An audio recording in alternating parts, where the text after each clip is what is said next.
Kami berbincang dengan istri dari Kepala Desa Lumban Suhi-Suhi Toruan, Raja Sondang Simarmata. Kepala desa ini dia bertemu seorang perempuan Batak, lahir di kota, namanya Stella Boru Hutajulu. Dia seorang pekerja media dulu, dia sempat menjadi pemandu acara di satu siaran TV swasta, tapi memutuskan meninggalkan profesi itu dan bersama suaminya mengabdi di kampung halaman. Horas itu. Horas itu, Amang. Bagaimana kabar itu? Baik, sehat. Capek sekali ya, 2 hari ini ada acara hajatan besar dari kampung Lumban Suhi-Suhi Toruan. Betul, ada event. Memang setiap tahun kita berusaha bikin event budaya yang melibatkan masyarakat gitu sih, Amang. Ini hari ini sudah lancar, puji Tuhan sih. Senang. Tadi saya dengar ikut juga jadi juri. Jadi juri selaku. Acara apa itu? Jadi ada namanya Hitade Hutaraja. Itu sebuah event yang khusus kita buat untuk merayakan ulos. Jadi kampung kami ini sebagian besar perempuannya itu bekerja sebagai penenun. Kami rasa perlu mengapresiasi itu. Nah, Pak Jokowi beserta tim dari pusat sudah menetapkan desa kami ini menjadi kampung ulos. Jadi tentu kami harus menyambut dengan bikin atraksi-atraksi yang bagus ya, untuk biar terus nih gaungnya besar. Dengan Hitade Hutaraja ini ada fashion show, lalu ada persembahan tarian dan opera dari penenun. Itu acara yang besar, sudah tahun ketiga, 2020, 2021 sama 2022. Besar, antusias sekali masyarakat, sampai ada yang dari Medan, Siantar, itu datang semua untuk lomba fashion show di acara Hitade Hutaraja. Nah, saya jurinya setiap tahun. Itu gitu. Biasanya di kampung Batak itu jarang kepala desa yang muda. Ini suami kan masih muda, belum 40-an dia sudah mengabdi kampung halaman. Apa yang kemudian itu lihat dari sosok dari suami ini, kemudian juga ingin mendampingi, bahkan mendukung apa yang dikerjakan, mensupport penuh begitu? Yang pasti ya Pak Kades itu terpilih ketika umurnya 32 dia jadi kepala desa. Termasuk yang termuda sih di Samosir waktu itu. Apa yang saya lihat dari dia, untuk mungkin awalnya dia orang biasa ya, istilahnya dibilang biasa sekalipun tidak ya. Dia ada anak kampung yang berhasil masuk ITB, lalu jadi konsultan dan pulang ke sini. Menurut saya itu udah sesuatu yang luar biasa. Lalu kenapa saya mau ikut-ikutan dia mencintai kampung halaman? Itu nggak instan sih sebenarnya itu. Jadi sempet saya ngerasa dia ngomong gitu sama saya, aku pengen jadi kepala desa, ada pemilihan nih. Terus saya bilang dengan sombongnya waktu itu masih awal-awal nikah lah waktu itu. Dia bilang, saya bilang gini. Berarti belum jadi kepala desa waktu itu? Belum, menikah dulu. Pertemuan ceritanya bagaimana? Oh cerita, oke, kita flashback. Jadi tahun 2015 akhir Desember, saya kan bekerja sebagai presenter Jejak Petualang di Trans 7. Nah itu ditugaskan nih meliput soal ulos. Saya nggak tahu tentang ulos lah, karena masih sangat anak Jakarta waktu itu. Saya dari kecil kan di Jakarta. Sudah dapatlah riset nih, sebagai jurnalis kan kaya akan riset lah, nanya-nanya TV lain. Ada dapatlah masukan nih dari TV lain lah. Ini Kak, ada Bang Raja, dia ini narsumku di Samosir. Oke, aku pernah meliput dia menjadi inspiring people karena dia mengembangkan ulos di usia muda. Pulang ke kampung halaman, mengembangkan ulos, dia bilang. Oh, berarti nggak langsung jadi kepala desa ya? Nggak langsung. Terus? Setelah itu akhirnya saya telepon nih Pak Raja ini. Halo Pak Raja gitu, saya Stella dari Trans 7, bisa nggak meliput? Itu sebenarnya saya nggak berharap banyak. Itu karena itu Natal, ini daerah Nasrani, saya nggak berharap banyak bisa liputan gitu. Tapi dia mengiyakan, boleh kata saya. Akhirnya saya terbang ke sini dari Jakarta, terbang ke Medan nyampe ke sini, ketemulah dengan dia. ceritalah dia tentang kampung. Dia punya ini excited yang luar biasa tentang kampung. Akhirnya kami liputan 4 hari, meliput soal ulos segala macem, berbagi cerita segala macam. Ya udah 4 hari sampai tahun baru akhirnya berbagi kabar terus via handphone, telepon. Ya. Akhirnya dari situ menjadi apa namanya?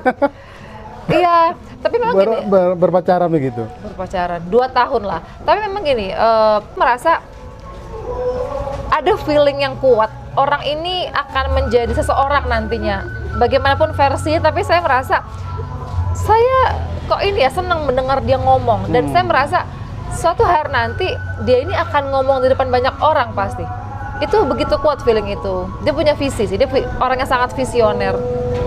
Nah itulah dia, akhirnya saya menikah. Katanya berfoto di belakang pusuk buit. Jadi memang itu kutukan tuh. Iya, jadi memang waktu hari pertama saya nyampe survei ke lapangan. Iya. Ada orang iseng gitu, temen lah orang sini. Ayo foto. Backgroundnya pusuk buhit, tuh foto lah berdua gini. Terus dia bilang, kalau biasanya nih kita foto di pusuk buhit itu ada rezeki, atau kalau yang masih jomblo itu jadi jodoh katanya. Wah, kami ketawa-ketawa aja. Ternyata benar. Jadi ya gitu. Lalu memutuskan setelah pacaran menikah, apa kemudian perasaan itu? Karena kan lahir di kota, di Bekasi ya? Iya, saya dulu di Pekanbaru. Oh, di Pekanbaru, besar di Bekasi. Besar di Bekasi. Karena anak kota ini memutuskan kembali ke kampung halaman yang notabene tidak pernah suasana batinnya di kampung begitu. Apa tantangannya kemudian? Ini setelah jadi kepala desa ya. Yang pasti itu pola pikir, kebiasaan. Sempat susah untuk beradaptasi. Sekitar 6 bulan sangat struggle ya. Artinya topik pembicaraan kita itu berbeda gitu. Apalagi saya langsung datang sebagai istri kepala desa yang memimpin ibu-ibu di sini. Di sini tuh ada sekitar ribuan lah ibu-ibu, kan karena warga kami hampir 2.000, mungkin setengahnya itu perempuan. Sulit gitu. Mereka bicara tentang kehidupan rumah tangga yang seperti apa, saya kurang nyambung gitulah. Atau bahkan ada yang ngomongin orang lain, sedangkan saya pengen kita ngomongin ide, ngomongin apa.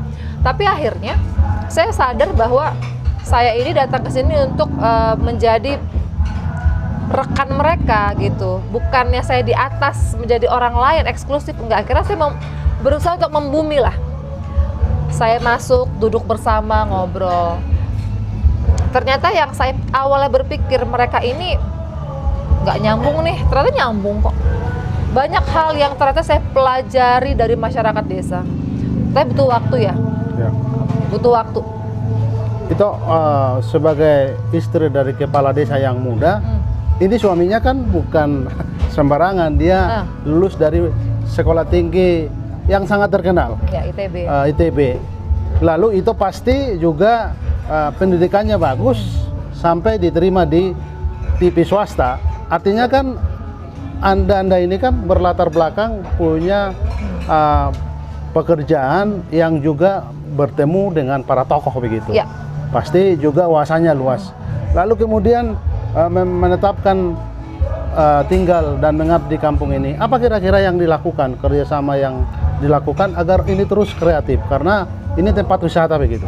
Ya. Kami sadar akhirnya kami sadar betul bahwa ini adalah sebuah tanggung jawab. Sebuah panggilan lah. Kalau Pak Kades bilangnya kita bergerak karena calling gitu, karena panggilan. Dan kami yakin sebelum kami bisa mencapai titik ini, ada panggilan ke sini, kami dipersiapkan. Ya. Apa persiapannya yang diciptakan, yang diberikan gitu ya oleh Tuhan gitu, oleh masa lalu kami? Kami punya kenalan, kami punya ilmu, kami punya banyak hal lah untuk membangun kampung. Jadi saya dari sisi media, dari mulai kampanye Pak Kades deh, saya bikin branding dengan misalnya bikin poster yang menarik untuk dilihat, bukan sekedar foto begini gitu ya, tapi foto kami berdua gitu, menunjukkan bahwa ya kita akan mimpin berdua. Istri itu bukan di belakang suami. Kalian bikin foto kami waktu prewedding, baru visi misi yang sangat sangat milenial, yang sangat modern lah gitu. Lalu kami juga bikin banyak event dengan saya sebagai media. Saya suka mengarrange sebuah event gitu. Saya suka sekali pekerjaan kreatif. Jadi banyak event di sini, banyak lomba kami buat yang mendatangkan massa, yang mana massa ini nantinya akan membawa keuntungan secara ekonomi untuk masyarakat. Seperti Dokter Raja, lomba-lomba untuk ibu-ibu tuh, lomba PKK seperti itu. Lalu Pak Kades dengan latar belakang ITB-nya, di mana ikatan alumni ITB sangat kuat, Amang. Jadi dia memanfaatkan linknya ini, misalnya mencari sponsor. Kemarin ini boleh saya sebut BUMN. Waktu tahun 2020 kami baru mengawali, nggak ada sponsor. Akhirnya kita berpikir dana desa itu nggak akan cukup gitu untuk semua, apalagi waktu COVID itu habis untuk BLT. Kita harus kreatif gitu. Hubungin teman-teman, adalah Taspen datang ngasih bantuan untuk event kita. Lalu kemudian ada lagi teman-teman dari BPODT yang memang banyak orang ITB-nya memberikan banyak support. Lalu juga Bank Indonesia ini juga teman dari Pak Kades juga lah gitu, perannya ngobrol-ngobrol akhirnya turun gitu. Memang banyak sekali bantuan yang kami terima sih, dari link, dari bekal kami di masa lalu gitu. Penting menurut saya ini, itu kepala desa ini kan masih muda memimpin. Ini kan pemimpin yang paling rendah, yang paling bawah. Nah, tapi bagaimanapun ini kan privilege, hak istimewa. Kemudian satu kepala desa yang pernah bertemu dengan presiden tertinggi di Indonesia ini bicara empat mata, ini istimewa. Artinya sebagai orang muda masih ada jalan panjang, kesempatan panjang untuk kalian dan kepala desa. Apa kira-kira harapan itu untuk berjejak kembali dengan pelan-pelan, karena ini pondasi sudah dibangun begitu? Memang banyak sih yang bilang seperti itu, Amang, yang senada gitu ya. Kalian ini terlalu bahkan ada yang nada bicaranya kayak kalian terlalu kecil di sini, harusnya lingkup yang lebih besar. Tapi sekali lagi gini, Amang, kami senang melaksanakan pekerjaan kami sebagai pelayan di desa karena ada panggilan dalam hati kami itu muncul dan kami menikmati, kami senang sekali. Nah, kalaupun berikutnya dipercayakan lagi, kami tunggu panggilan itu datang sih. Misalnya ada yang berharap kami jadi anggota dewan atau jadi pemimpin daerah lah, tingkat kabupaten misalnya. Kami akan memulai dengan isi hati kami sih, nurani kami. Hingga saat ini sih kami sangat enjoy dengan desa. Kami senang melihat banyak perubahan di desa kami. Jadi sudah enjoy di sini ya?